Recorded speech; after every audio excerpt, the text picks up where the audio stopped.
భూత్పూర్ మండలం కొత్తమొలగ గ్రామంలో దారుణ ఘటన చోటు చేసుకుంది. కుటుంబాన్ని పోషించాల్సినటువంటి కుటుంబ పెద్ద మద్యానికి బానిసై ఏకంగా గొడ్డలితో తన కట్టుకున్న భార్యనే ఆ ఘాతకుడు. గత కొంతకాలంగా కుటుంబాన్ని పట్టించుకోకుండా, కుటుంబం పైన ఎలాంటి బాధ్యత లేకుండా మద్యానికి బానిసై పదే పదే తన యొక్క భార్యతో గొడవ పడుతూ, తన భార్యతో డబ్బులు తాగడానికి ఇవ్వలేదంటూ ఏకంగా తన ఇంట్లో ఉన్నటువంటి గొడ్డలితో తన భార్యని అతి కిరాతకంగా దారుణంగా చేశాడు.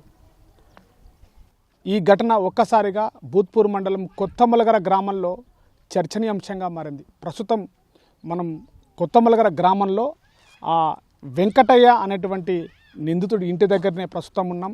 ఒక్కసారిగా గ్రామంలో ఆ యొక్క కుటుంబ సభ్యులందరూ కూడా విషాద ఛాయలు అలుముకున్నాయి. మనం చూడొచ్చు, ఈ యొక్క కుటుంబము అతి సామాన్య మధ్యతరగతి కుటుంబం.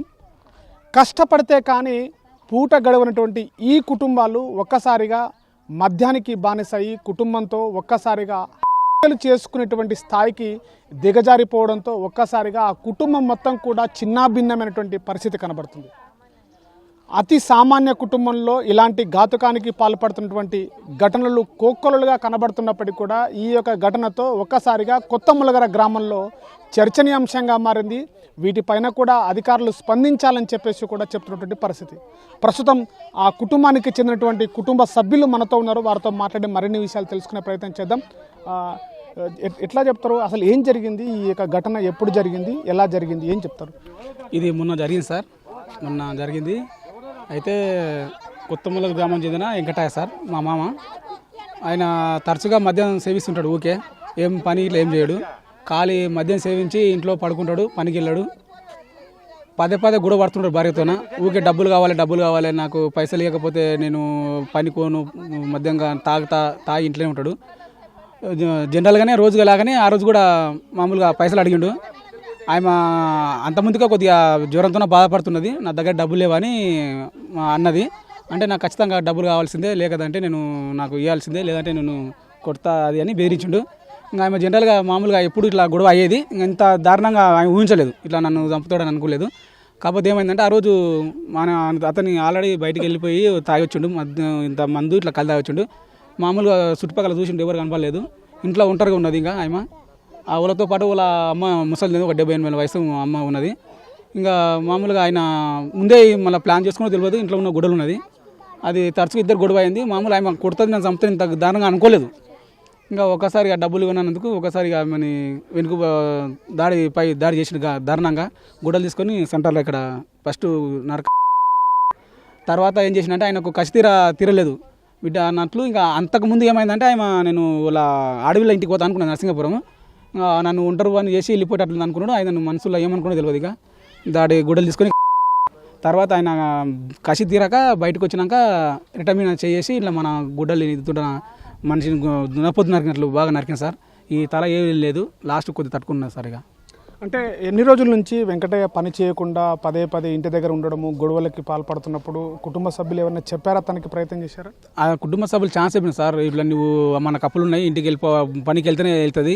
అతను కొడుకు కూడా చిన్న సెక్యూరిటీ గార్డ్ లాగా జాబ్ చేస్తాడు. వాళ్ళ కోడలు కూడా ప్రెగ్నెన్సీ అయింది. ఆమె కూడా రీసెంట్గా పెళ్ళైన కొత్త నుంచి జాబ్ పోతున్నది. రీసెంట్గా ప్రెగ్నెన్సీ కాబట్టి ఆమె ఇంటికన్నా ఉండాల్సి వచ్చింది. పనికి పోతేనే మనకి వెళ్తుందని చెప్తుండేవాడు. ఆయనకు ఇష్టం ఉన్నప్పుడు మాత్రమే పోతాడు, తర్వాత ఇష్టం లేనప్పుడు అయితే ఖాళీనే ఉంటాడు. ఖాళీ ఉన్నప్పుడు నాకు మందు కావాలంటాడు. పనికి పోయినప్పుడు ఏమవుతుందంటే మందు ఇస్తారు కదా సార్, వాళ్ళు చేనులు ఇస్తారు కాబట్టి అప్పుడు ఏమనుకుంటే ఖాళీ ఉన్నప్పుడు నాకు మందు ఖచ్చితంగా కావాల్సిందని ఇంకా ఉంటాడు. ఆయనకు ఇష్టం ఉంటేనే పనికి వెళ్తాడు, ఇష్టం లేకపోతే వెళ్ళడు. అట్లా సార్. అంటే అప్పుడు ఆ ఘటన పైన దాడి చేసే టైంలో ఎవరెవరు ఉన్నారు అక్కడ సమయంలో? ఆ కొడుకు కూడా ఉన్నాడు, ఆడ ఉన్నారని అని అంటున్నారు. ఎట్లా సమయంలో కొడుకు డ్యూటీకి వెళ్ళిపోయింది సార్. కోడలు వచ్చేసి వాళ్ళ అమ్మోళ్ళ ఇంటికి వెళ్ళిపోయింది. 7 నెలలు ఉండకూడదు అని 8 నెలలకి వెళ్ళిపోయింది అక్కడ. తర్వాత వచ్చేసి వాళ్ళ అంతకుని అక్క ఉన్నది, పెద్ద అక్క. ఆమె రీసెంట్గా వాళ్ళ ఆడవిలో ఇట్లా గొడవ జరుగుతుంది కాబట్టి ప్రశాంతంగా 4 రోజులు తీసుకువెళ్దామని వచ్చింది. తల్లి ఉన్నది, తల్లి ఒక 78 వయసులో తల్లి, వాళ్ళ ఆడవిలో ఉన్నది. చనిపోయిన మా అత్త ఉన్నది, ప్లస్ అంత కూడా ఉన్నారు. ఈ 4 మాత్రం ఉన్నారు, ఎవరు లేకున్నారు. చుట్టుపక్కల కూడా ఎవరు లేకున్నారు సార్. ఇంకా ఈ టైం అయింది సార్, అక్కడ అందరూ వెళ్ళిపోయారు కూలీలకు. నేను రీసెంట్గా వెనకాలనే పని చేస్తున్నా, నేను టైల్స్ పని చేస్తా, వెనకాల ఉన్నా. నాకు ఆ మిషన్ సౌండ్లోకి వినవలేదు. తర్వాత వచ్చి చూస్తే అప్పటికే ఆమె అక్కడ చనిపోయి ఉన్నది. మొత్తం ఇంకా తర్వాత వాళ్ళ పాప ఉంది, వాళ్ళ చనిపోయిన వెంకట కూతురు గది ఇల్లు ఉంటుంది. అక్కడ నుంచి ఆమెకు ఎవరు చెప్పిండ్రు, అక్కడ నుంచి ఉరికొచ్చింది.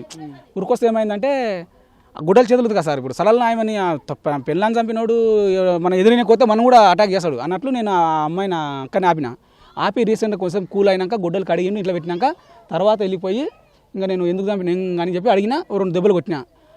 నేను కొట్టే సమయంలో కూడా నాయనకి దాడి చేసి ఉండు కట్టేసుకొని ఇక్కడ కొట్టిన నన్ను బాగానే. ఇంకా నేను ఇంకా కొట్టేసి ఇంకా 4 దెబ్బలు కొట్టినా. కొట్టేసారి అక్కడ చుట్టుపక్కల అందరూ వచ్చేసిండు, ఇక అలా జనాలంతా గుమ్ముగూడినారు. అంటే వెంకటయ్య ఇలాంటి దాడి చేయడానికి మద్యం ఒకటే బానిసకు అయిపోయి ఇలా జరిగి చేశాడు, ఇంకేమైనా కారణాలు ఏమైనా ఉన్నాయా? దానికి మద్యానికి అయితే బాగా బానిసాయండి సార్, మద్యానికి బాగా బానిసాయండు. ఆయన ఒక కొద్దిగా మంచి డిస్టర్బ్ ఉంటాడు సార్, మంచి ఒక రకమైన డిస్టర్బ్ ఉంటాడు, ఎవరి దగ్గర మాట్లాడకుండా సైలెంట్గా మా ఆయన పని చేసుకుంటూ. ఇంకా అంటే ఫ్యామిలీ గొడవలు కొడుకులతో ఎవరితో లేవు, కానీ మద్యం ఒకటి సార్ మెయిన్ ఇంపార్టెంట్ అది మద్యం అది సార్. మీరేం చెప్తారు? అంటే ఇట్లాంటి ఘటన జరిగింది, ఒక్కసారిగా కుటుంబం అంతా చిన్న భిన్నం అయిపోయింది, కానీ ఆ ఇంటి తన కట్టుకున్న భార్య పైనే ఏకంగా తన భర్తనే గుడ్డలతో చేయడం ఎలా చూస్తారు? ఏం చెప్తారు? ఒకసారి అది పొద్దున్నే 6 గంటల వరకు కళ్ళు తాగేస్తాడు. ఆ టైంలో ఆయనకి ఎట్లా మారేది కూడా తెలియదు అంతే.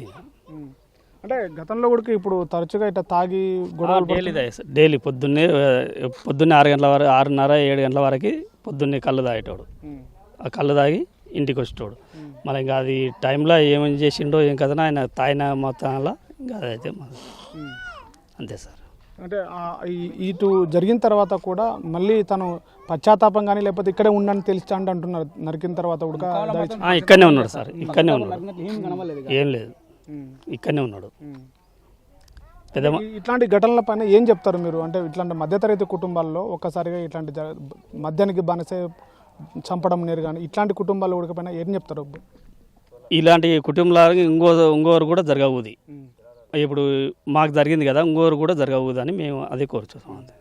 ఇది కొత్తమలకరలో వెంకటయ్య తన భార్య అలివేలను మద్యానికి బానిసైనటువంటి వెంకటయ్య తనకు డబ్బులు ఇవ్వాలంటూ కూడా పదే గొడవ పడుతూ తను భార్యతో గొడవ పడేవాడు. గతంలో కూడా గొడవ పడుతూనే తన తాగడానికి డబ్బులు ఇవ్వకపోవడంతో ఒక్కసారి ఆవేశానికి లోనటువంటి వెంకటయ్య తన ఇంట్లో ఉన్నటువంటి గుడ్డలతో ఒక్కసారిగా తన కట్టుకున్న భార్యని అతి కిరాతకంగా దారుణంగా చంపడం అనేది కూడా ఒక్కసారిగా గ్రామంలో విషాదచాలనుకునే. దీనికి అంతటికి కూడా ప్రధాన కారణము మద్యానికి బానిసయ్యే.